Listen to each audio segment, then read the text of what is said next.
Jane is here to help is explain the why. So, Tom, I think this is going to be quite a confusing election for many people to see. Not by the end of this segment with you, it's not. To see the conversation about has Labour actually done well with this whopping majority predicted. I think first of all, let's put that in context. We talked earlier about the mountain that Labour had to climb. So Labour had to overturn a majority of 80 there that Boris Johnson won in 2019. So that's the first huge hurdle that they've not just sort of got over, they've absolutely leapt over that hurdle. That actual majority is actually slightly harder for Labour because of boundary changes, so they were actually then competing against this notional majority of 94. The swing required just for Labour to get a majority of 1 was almost 13% in this election. That's bigger, as we heard Ed saying earlier, bigger than the swing achieved by Tony Blair when he won his stonking majority. So first of all, we have to kind of understand that this is an enormous achievement for a party that is looking like it's achieved the majority that it has. The question is, why? How could Labour indeed achieve this kind of majority and us also be talking about the Labour Party not being as popular as perhaps they need to be? And it's kind of one of those confusing puzzles. So here we have 4 factors which I want to explain to you. The first is, I imagine, and I think we've seen this in the exit poll so far, that Labour's vote is more efficiently spread out. So the Labour Party in the recent elections in 2019 and 2017 had a bit of a problem of having almost too many votes in urban areas and not spreading its vote efficiently across the country. What it needs to do instead is not stack up votes where it's not going to make a difference, but spread that vote much more efficiently. If we look at the exit poll projections, that looks like it's what's happening tonight. So that's the first thing.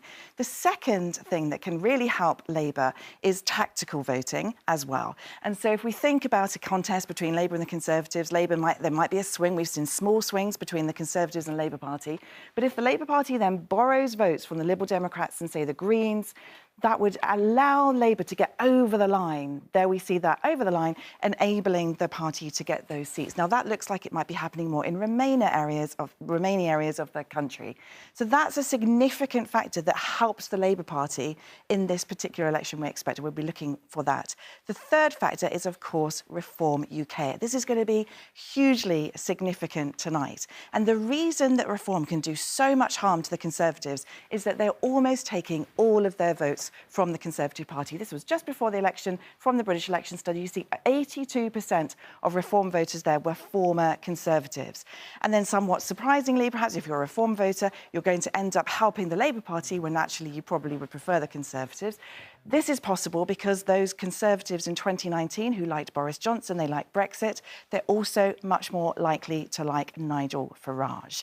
And so Reform can do that much harm to the Conservatives also because the predecessor party, last election, the Brexit Party, didn't actually stand everywhere. They didn't stand and contest Conservative candidates. In this election, Reform UK are standing almost everywhere. And this means that the Labour Party might benefit because the Reform UK share is just taking so many votes across the country from the Conservative Party.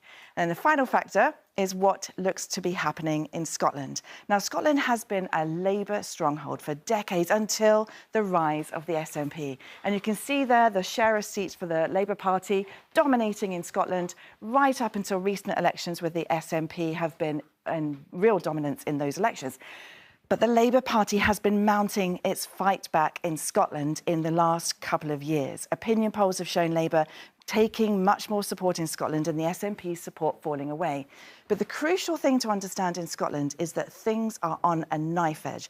And there are so many marginal seats in Scotland, so many tight races, so much independence-based tactical voting, that this could be why we're seeing a very significant decline in SNP seats and a very substantial gain for the Labour Party, helping the Labour Party potentially get this very significant, very large landslide majority tonight.